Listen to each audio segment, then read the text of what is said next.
How do you take care of the emperor scorpion? Well, I'm going to tell you everything I know right now.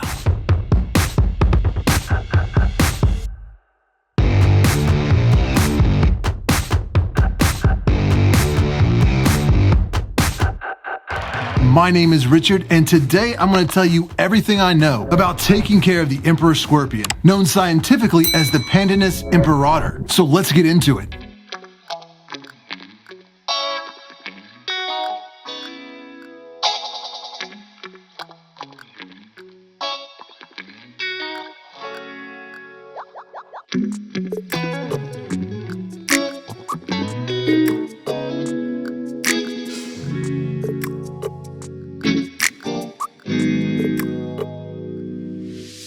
The Pandinus imperator, or emperor scorpion, is a large species that is native to Africa. This is one of the most popular scorpions in the hobby, and you can regularly find it in pet stores or at reptile expos, as it is favored as a great beginner species due to the size, temperament, ease of care, and low venom potency. They are not great for handling, but they are amazing to watch. This species looks very similar to its cousin, the Pandinus viatoris, or the red cave scorpion, that is also from Africa. But the red cave scorpion seems to be a little smaller in size, and their claws are more red in color with hints of blue. This species is also often mistaken for the Asian forest scorpion, with many pet stores mislabeling them and selling Asian forest scorpions as emperor scorpions. Now, Asian forest scorpions are a little bit smaller and they're more territorial, so they're slightly more aggressive than the P. imperator.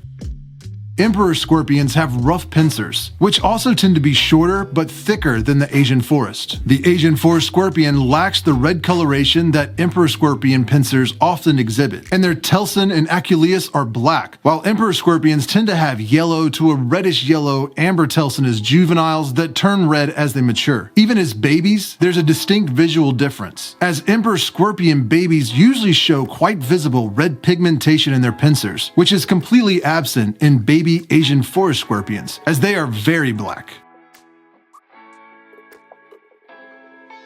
The emperor scorpion grows about 6 inches in size, with some claiming up to over 7.5 inches, and they can live between 6 to 8 years. They may be the largest scorpion in the world, but the longest scorpion is actually the flat rock scorpion.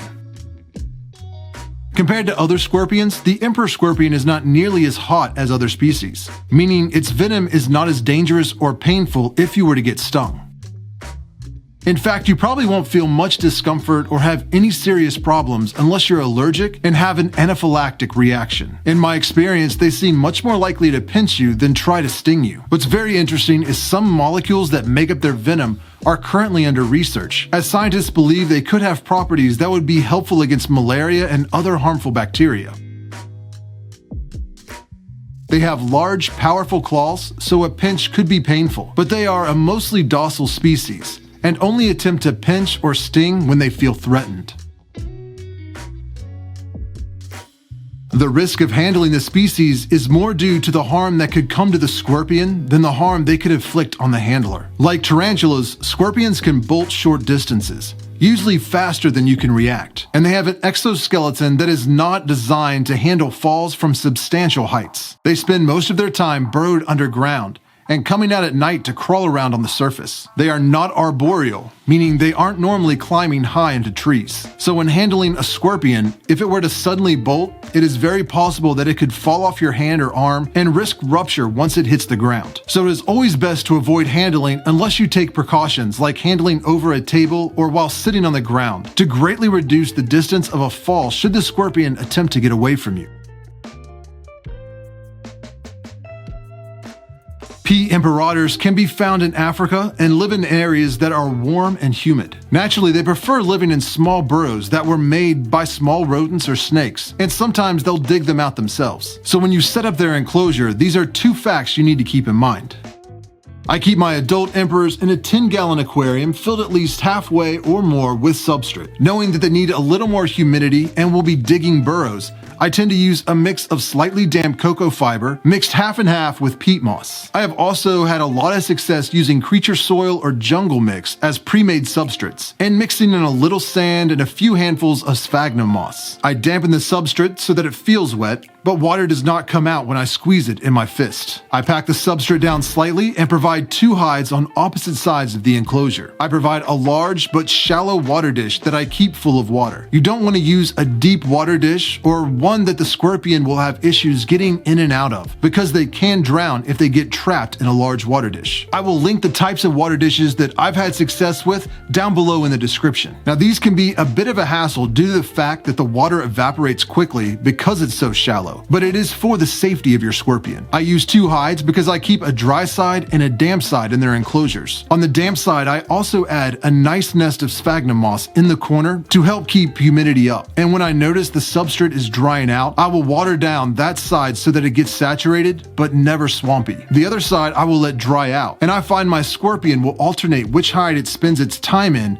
based on their preference for humidity at the time. For the most part, the species can be kept at room temperature between 69 to 75 degrees Fahrenheit, but some people prefer to add a little additional heat for their scorpions. If you keep their enclosures in the basement like I do, or in a cool part of your house, or maybe it's just winter and the room temperatures are on the lower end of the acceptable range, you may consider adding an under-tank heater. This seems to be hotly debated in the scorpion community because it can be dangerous if it's not done right. To escape heat and to cool off, scorpions will usually retreat to their burrow and dig deeper because the deeper they go, the cooler it normally gets. If you use an under-tank heater and actually place it under the tank, then it will get warmer the deeper the scorpion digs. So it is recommended you place the heat pad on the side of the enclosure to get a horizontal temperature gradient. The side the heat pad is on will be warmest right up against the glass and cooler on the other side against the wall. Having hides on either side of the enclosure gives them the choice of not only a damp hide and a dry hide, but also a warm side and a cool side. Another important factor when using an under-tank heater is that they are always on. So you should use a thermostat and place the sensor at the level your scorpion will be in its hide, and then plug the heat mat into that thermostat and set the temperature around 85 to 90 degrees. I avoid using any heat lights in my enclosures as it's very difficult to regulate the temperature, and I find that the heat lights seems to dry the air out considerably. You also need to make sure that you have a tight-fitting lid that can lock and is very sturdy. These scorpions are strong and can lift the lid of an enclosure that isn't tightly locked down and squeeze through the small spaces. As far as feeding is concerned, I base it mostly off the appearance of the scorpion at all stages of life. For adults, I will feed them 3 to 4 large crickets or a medium dubia roach once every week or 2. Once they begin to start looking plump, I will cut back on the amount as well as the frequency. But if they are looking thin and seem very excited to take down their prey, I will increase the amount or size of the feeders that I give them. For young scorpions, it is important to never attempt to feed them prey that is larger than they are. I typically use feeders that are half their size or no more than 3/4 their size. If they don't eat the prey within 12 to 24 hours, then I remove the prey so it doesn't provide unneeded stress, and then I'll try again in a week. Due to the tropical environment in the enclosure, it's important to remove dead and uneaten prey or any leftovers as soon as possible, as that can attract mites, mold, and gnats. Another viable option is to keep this species in a bioactive enclosure. Springtails will thrive in the damp substrate and work as a cleanup crew to help break down any organic materials. Some people like to also include isopods, but that can be a little risky as isopods need calcium in their diet, and there are some reports of certain species of isopods turning to the scorpion, especially once it's molting, to feed on them for their calcium. And if you create a bioactive enclosure with living plants, they will need a light source, so you will need plenty of dark hides for your scorpion to retreat to. There are some reports that this species can be kept in a communal enclosure successfully, but usually it is not recommended. Like most scorpions, they can be territorial and exhibit cannibalism if not well fed and kept in close proximity. If you keep 4 or 5 of them in a 20-gallon enclosure with a few more hides than there are scorpions and keep them well fed, you may be successful. Another reason it may not be recommended to keep them communally is because when you have male and females together, you may end up with a lot of baby scorpions, more than you're prepared to care for. So So only consider keeping them communally if you've done your research and have successfully kept one single specimen for an extended amount of time. Overall, this is an awesome species and very easy to take care of. They are hardy, large, and fairly docile. Not to mention that they're gorgeous and a lot of fun to keep and to watch. If you're looking for your very first scorpion, the emperor scorpion would be very high on my list of suggestions. Well, hopefully this video answered a lot of your care and husbandry questions, but if there's something that I didn't cover, make sure to ask that question down below in the comments. If you have any experience keeping this species either individually or as a communal, please share your experience down below in the comments as well. It would be great to get a husbandry conversation started down below. If you want to see other videos I've done on different scorpion species, just check out this playlist right here. And if you want to catch up on all the past episodes from the Exotic Pet Collective, check out this playlist right here. Be sure to subscribe if you want to see more content and hit that notification bell to turn on all notifications so you get an alert anytime I upload new videos.